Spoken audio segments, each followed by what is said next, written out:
What's going on, Jerome's? Week 3 of the NFL season is in the books. Want to go through and recap. Vikings riding high. Of course, we'll get to them. But a lot of insanity went on around the league. And, I mean, week 3, there was a lot of home underdogs. And some things didn't quite work out. Thursday night, back all the way up. Browns beating the Steelers 29-17. And Jacoby Brissett, Jabroni Brisket, getting things done, man. Absolutely looking good. I think that he's the third highest DVOA quarterback in the league right now. Absolutely insane. Nick Chubb getting it done. Amari Cooper back at it again. The Steelers.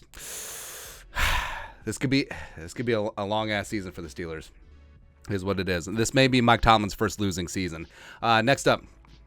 Still going to Sunday, the Bears and the Texans having a mid-off where I thought dollars for donuts this was going to hit the under, but no, not so much. And David Montgomery got hurt. Khalil Herbert came in and did some damage, $157 and 2 touchdowns on the ground. That's pertinent since the Vikings play the Bears week 5. And then you got Davis Mills out there, made some good throws, didn't quite get it done at the end. And, man, it's just one of the games that you skip when they do the quick little 2 or 3 minute recaps of NFL games. This one was kind of rough. And then you got the Raiders and the Tennessee Titans. This was the equivalent of the Texans and the Bears. And it was just rough all the way around. But Derrick Henry quasi looked like him old self, 86 carries and a touchdown. Derek Carr slinging it all over the place. Mac Hollins with Hunter Renfrow out getting it done for 8 catches, 158 yards and a touchdown. Devonta Adams super frustrated, 0-3 what it be. So maybe all of this hype of the AFC West being the best division in NFL history. Maybe not so much. Raiders 0-3. Chargers getting hurt everywhere. The Broncos looking like ass, thank you. The Chiefs losing. It's a little bit rough. It's a little bit rough, man. But the Titans finally get on the board. I'm not holding my breath. Like, I don't trust Tannehill, and Derrick Henry is not the same. Treylon Burks is a poor version of A.J. Brown, and Mike Vrabel could be in the hot seat, maybe. The Chiefs. So the Chiefs game was interesting, where the Colts fired up. They got it done. They finally got the first win of the season. They're 1-1-1. Like to see it. And the Chiefs dropping one on the road. They were 5.5-point favorites. Trust me. But Patrick Mahomes, he looked mortal at times. Travis Kelce had some issues. Jonathan Taylor-Thomas still not getting on the board as the number 1 overall pick in fantasy, but the Colts get a big-time win.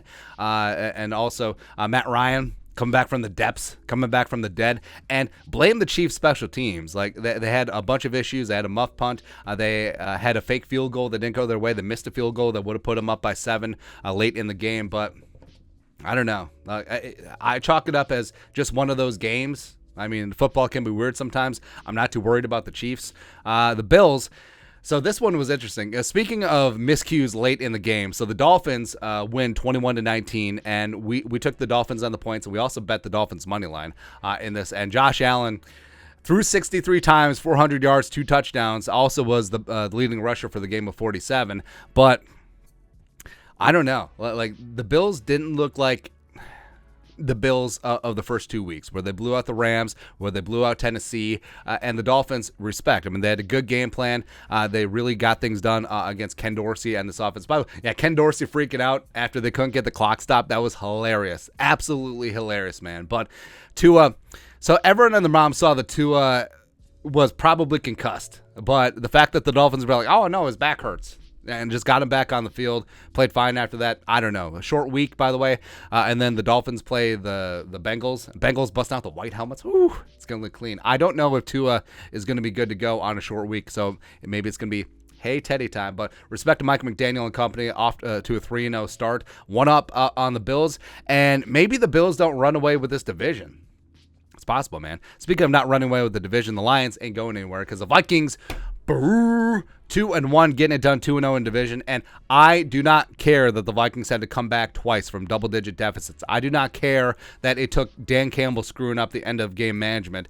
A win is a win is a win this league. You are what your record says you are. Isn't that what everyone said last year? And by the way, hey, if wins where the opposing team coaches screws up game management don't count, then there's a lot of wins against the Vikings the last 2 years that have to be vacated. So yeah, a win is a win is a win.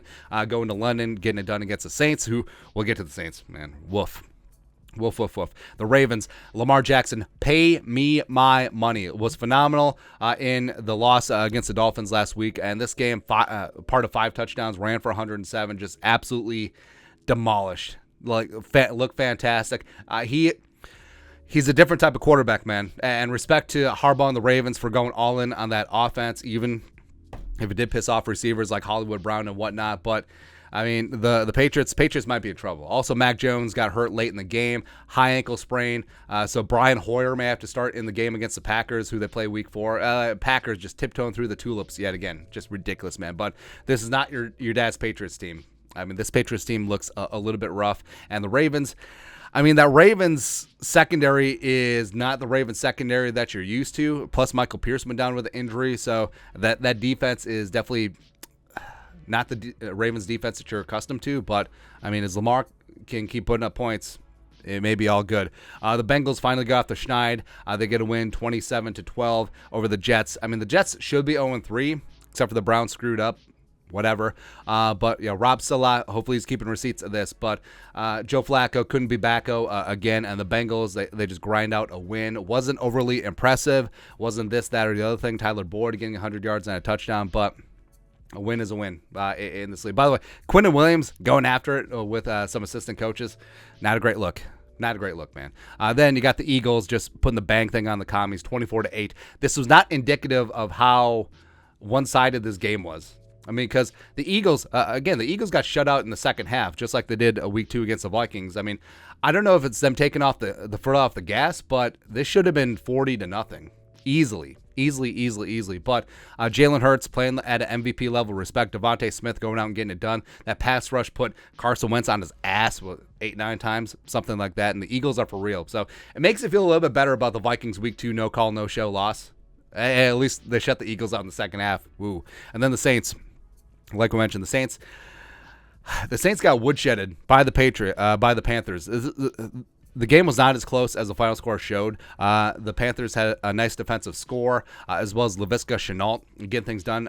Christian McCaffrey actually showed up, and Jameis Winston throwing for a 353 in catch-up mode, 14 points in the final stanza. Chris Olave putting up some garbage yards, but hey, first-round pick is there. So I don't know what Saints team is going to show up.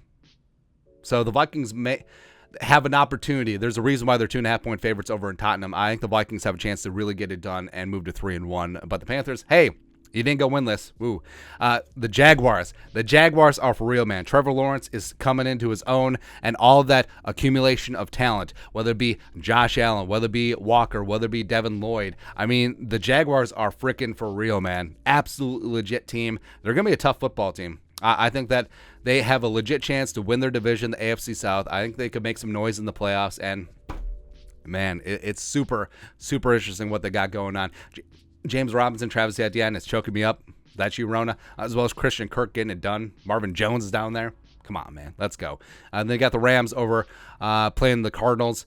They sort of outlasted the Cardinals, and Kyler didn't have a miracle comeback here. This is sort of one of those grinded out in-division games, always tough, always whatever, but, And they got the Falcons and the Seahawks. You may chalk this one up to the who gives a poop bowl, but hey, Kyle Pitts actually got targets. Arthur Smith, we're not playing some fantasy football. We're trying to win some games. Oh, look, you targeted Kyle Pitts, had 87 yards, and you won the game. Shocker. Cordero Patterson running buck wild. Love to see it, man. Geno Smith, I don't know, man. Put up a lot of stats, but the Seahawks, it's maybe a long season. Like savored that win on Monday night against a very poopy Broncos team, but the Falcons also get off the schneid too. Great. The Packers outlast the Bucs 14-12. Congratulations. So Tom Brady down his top 3 receivers and Kyle Rudolph and his starting left tackle, and then the Packers just barely hold off Tom Brady. Congratulations. Good job on that. And the Bucs defense, I mean, they kept the Packers offense in check. The second half was extremely tough to watch, but whatever. Also, I don't buy that Aaron Rodgers saw something on the Jumbotron that tipped off the 2-point conversion, please. Ridiculous. Like the timeline of him seeing something, him saying something to the defensive coordinator or someone who could relay it to the team on the field, just ridiculous. Doesn't make any sense. Get the hell out of here. And then Sunday Night Football. This may have been the worst Sunday Night Football game I've ever seen. Like, well, unless like you're rooting for the punters because they did fantastic, man. But Russell Wilson and Jimmy Garoppolo were having a mid-off. Jimmy G, how do you throw a safety and a pick six on the same play? And let's just call a spade a spade. Russell Wilson is bad. Russell Wilson has been atrocious the first 3 games of the season. I don't know if it's Hackett. I don't know if Russ is past his expiration date. I don't know what is going on, but I mean, the Broncos are lucky that Cortland Sutton put up a big game and had a big play, and also Jimmy Garoppolo just imploded in on himself like a dying star. Also, I have a theory that if Jimmy Garoppolo wasn't handsome, he would not be starting in the National Football League. Remember when the Niners were all hyped up because Trey Lance broke his ankle and Jimmy G led them to a win over Seattle? Okay. Congratulations on living in the past, man. Also, sucks Trent Williams went down with the injury. God dang, man. And finally, Monday Night Football. They got to stop putting the NFC least in prime time. I hate it. Every single year, it's, Cowboys versus Commies, Cowboys versus Eagles, Cowboys versus Giants. Come watch it. Watch it. Ridiculous, man. This game was a snoozer. Got a little bit exciting towards the end, but Cooper Rush, the revolution will be televised. And, hey, the pride of, was he Central Michigan? Doesn't matter. He's one of the directional Michigans. Getting it done. 3rd straight win in a row in a start, including one against the Vikings. Whatever. But the big story is Daniel Jones is not it. So he's lost every single primetime game that he started in his career. He can still run. Congratulations, 79 yards on the ground, except the little things like, hey, can you complete a pass from the pocket? He can't do. I understand Brian Daboll coming over from the Bills, trying to turn him into the nouveau Josh Allen. This ain't it. I have no confidence in Danny Dimes. I think the Giants are going to go fish, find themselves a new quarterback. I feel bad for Saquon, man. Saquon came back from his injury. He's out there. He's fighting. He's balling. And his quarterback simply is just not getting it done.